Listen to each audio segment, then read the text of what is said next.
Hola, mi nombre es José Eduardo Telles Espinosa. Esto es Charlas de Amparo y sigo con Amparo Directo, el mayor beneficio. Vamos a seguir en este jueves por la tarde, en donde pues una vez concluidas las labores del trabajo, pues nos dedicamos a realizar una actividad académica honorífica conforme al artículo 101 constitucional y sobre todo una vocación de enseñanza que viene desde mi abuelo. Entonces pues vamos a seguir su huella. Saludos a mi hermana también, que es una gran académica, nada más que ella en el área de la educación preescolar. Pero bueno, te estoy hablando del mayor beneficio. ¿Qué tiene de trascendente el mayor beneficio? No más amparos para efectos, esa es la intención de la reforma.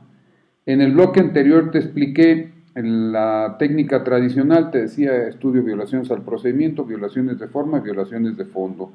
La técnica del mayor beneficio, primero acrisolada a través de jurisprudencia, hoy plasmada en el artículo 189 de la Ley de Amparo, nos establece que se deben de examinar de primera forma,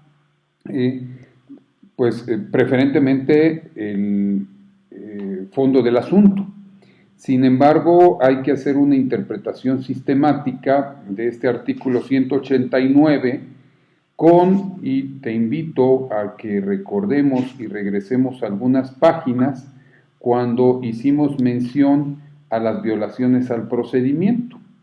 Al hacer referencia a las violaciones al procedimiento, 174 de la Ley de Amparo, establece la nueva Ley de Amparo y establece la Constitución, desde la primera demanda de amparo que presentes, debes hacer valer todas las violaciones al procedimiento, tanto en el amparo directo como en el amparo adhesivo. Esto trae como consecuencia que si en determinado momento tú planteas todas las violaciones al procedimiento, pero al mismo tiempo el 189 te dice tienes que privilegiar el estudio de los conceptos de violación de fondo. Pues sí, pero hay una prelación de orden lógico. Pongamos otro ejemplo. Hace rato hablábamos en el video anterior hablábamos de la materia penal, la integración de un cuerpo del delito, ¿no? Decíamos. Vayámonos ahora a materia civil, en algún asunto de orden reivindicatorio. Ejemplo, que tengas que acreditar la propiedad del bien. La propiedad del bien, la posesión por el demandado y la identidad del mismo. Resulta que tú estás cuestionando aspectos inherentes a la valoración que se hace del tema propiedad, pero resulta que hay una violación al procedimiento inherente al tema identidad. A lo mejor dices, no, pues sí es cierto, sí se valoró el fondo del asunto en cuanto al tema propiedad, pero inexactamente, y no me dieron la razón, pero también no te dieron la razón porque no estaba la identidad y hay una violación al procedimiento. ¿Cuál de las dos una violación al procedimiento? Ejemplo, porque no se te admitió la prueba referente a con la que pretendías acreditar el tema identidad. Pensemos en una pericial. ¿Cuál de los dos estudias primero? Pues entonces pones a pensarte nuevamente, pues aquí tienes fondo. Tienes tema de propiedad y tienes tema de identidad, pues tienes que estudiar las dos. Y tienes que estudiar las dos porque precisamente lo que plantea ahora la Ley de Amparo es evitar los amparos consecutivos. O sea, nada más te doy un amparo por reposición de procedimiento, no. Tengo que estudiar, si aquí habría alguna situación de fondo, estudiar un fondo, pero estudiar además la violación al procedimiento. Y así podemos seguir haciendo mezclas de cuando haya una violación de fondo y una violación en cuanto al planteamiento de una inconstitucionalidad de normas vía concepto de violación. Regresemos a nuestro artículo 189, porque nos dice, atendiendo a su prelación lógica y privilegiando en todo caso el estudio de aquellos conceptos de violación que, de resultar fundados, redunden en el mayor beneficio para el quejoso. ¿Qué significa esto? Significa que cuando examines los conceptos de violación, lo que vas a examinar es saber si este concepto de violación lo estudiara y si llegara a resultar fundado, le generaría mayor beneficio. No significa que prejuzgues y digas que lo vas a estudiar porque le da más beneficio, sino pudiera llegarle a generar un mayor beneficio. Eso es importante saber. Al inicio, cuando se empezó esta técnica, había las dudas, de repente se pensaba como que era una precalificación forzosa acerca de lo que es el planteamiento del concepto de violación, pero no. Lo que se trata es que se haga un planteamiento relacionado con el estudio de fondo del asunto. Regreso a mi artículo, dice, en todas las materias se privilegiará el estudio de los conceptos de violación de fondo por encima de los de procedimiento y forma, a menos que invertir el orden redunde en un mayor beneficio para el quejoso. ¿Qué es lo que suelo decir? Bueno, dice que siempre vas a estudiar el fondo, por regla general, pero siempre por una prelación lógica. Si estudiar el fondo te va a dar más, pensemos, si está en la acción principal y te va a dar más estudiar el fondo, estudias el fondo. Y si vienen prestaciones accesorias que incidan en aspectos de forma y aspectos de procedimiento, pues los estudiarás en segundo lugar. Pero si resulta que estudias primero los conceptos de violación de procedimiento o de forma, porque se refieren a aspectos que por prelación lógica le van a generar un mayor beneficio, pues entonces estudias estos y dejas preterido el fondo del asunto. Sin embargo, sigue quedando en la práctica una técnica que es propia, por eso te lo dije en el bloque anterior, acerca de la naturaleza del estudio del fondo del asunto, atendiendo sobre todo al contenido de lo que es la naturaleza del juicio de amparo. La naturaleza del juicio de amparo, te lo dije en el bloque anterior, es un medio extraordinario de defensa. Como es un medio extraordinario de defensa, significa que no necesariamente siempre vas a estudiar primero el fondo del asunto, sino que si la autoridad responsable no ha analizado algunos aspectos, pues no eres un tribunal revisor. Entonces, con todo respeto para los litigantes, y aunque critiquen de que por qué me concedieron un amparo para efectos, pues porque tú lo planteaste. ¿Qué es lo que digo normalmente en las charlas? Oye, no quieres un amparo para efectos, no plantees violaciones formales en la forma en cómo lo pides. Si dices, no estudió la autoridad responsable tal agravio, pues es evidente que te va a decir el colegiado, tienes razón, no estudió, hay una violación formal, regrésesele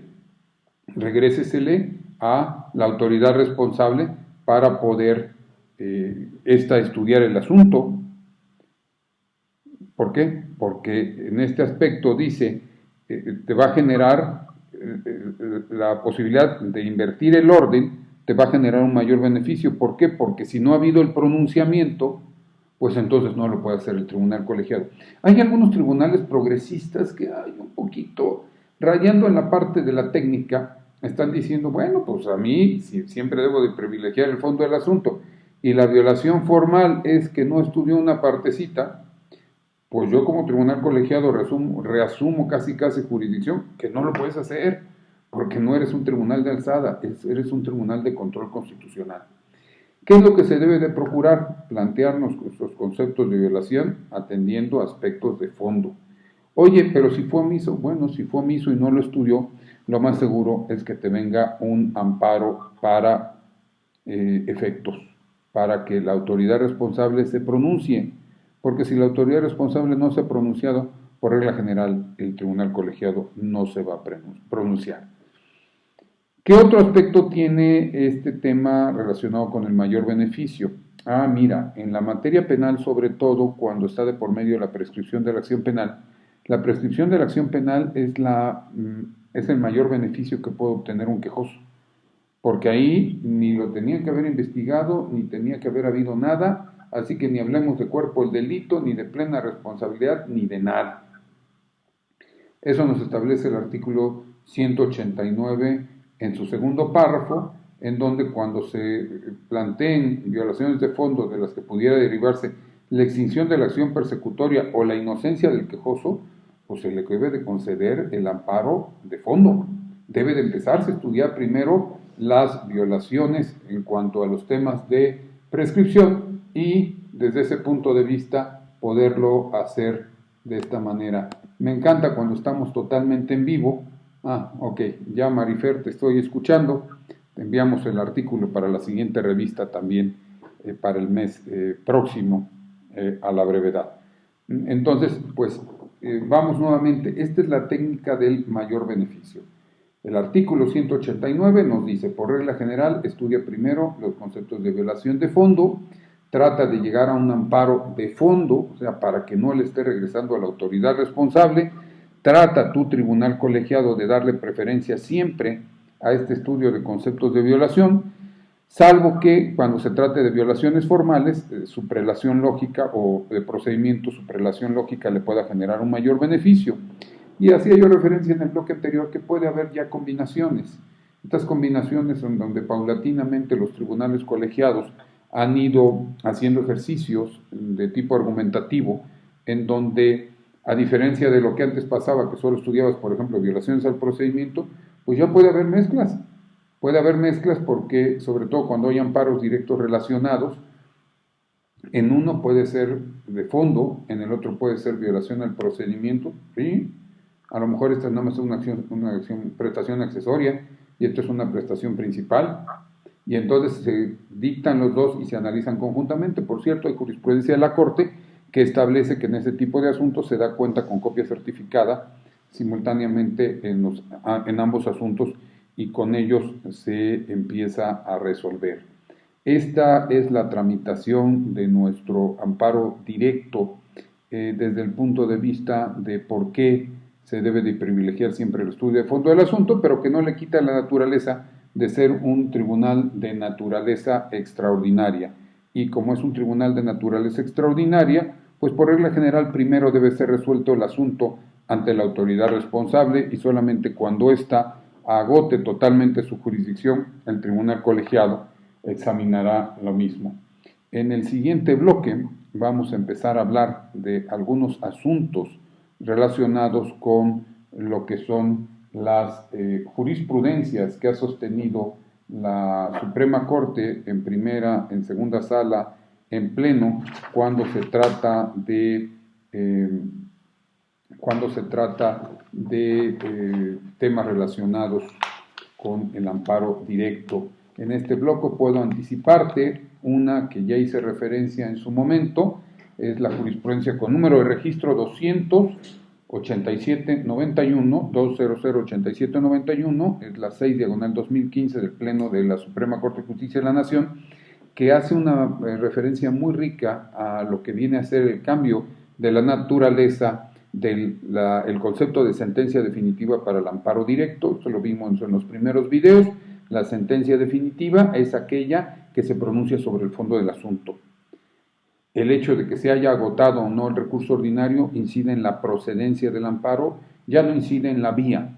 En la anterior ley de amparo, si ibas y reclamabas una sentencia de primera instancia y no habías agotado el recurso ordinario, traía como consecuencia que el tribunal colegiado no fuera competente, se lo enviaba al juez de distrito y el juez de distrito era el que desechaba o sobreseía en el juicio.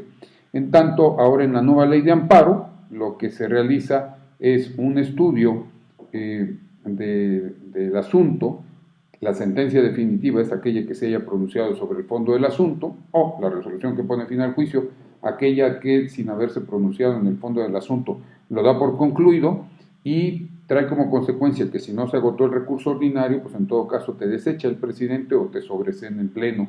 Esto, acorde con esta jurisprudencia de rubro, tribunales colegiados de circuito son competentes para conocer de las demandas de amparo promovidas contra sentencias que designan el juicio de origen en lo principal, aunque no se haya agotado el medio ordinario de defensa previsto para impugnarlas. Ley de amparo vigente a partir del 3 de abril del 2013.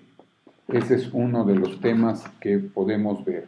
Y en el siguiente bloque vamos a ver algunos otros más del Pleno y de las salas. Te invito a que veas el siguiente video. Pero ¿qué te parece que, mientras eso sucede, mi nombre es José Eduardo Telles Espinosa? Esto es Charlas de Amparo. Vámonos en este momento a un corte.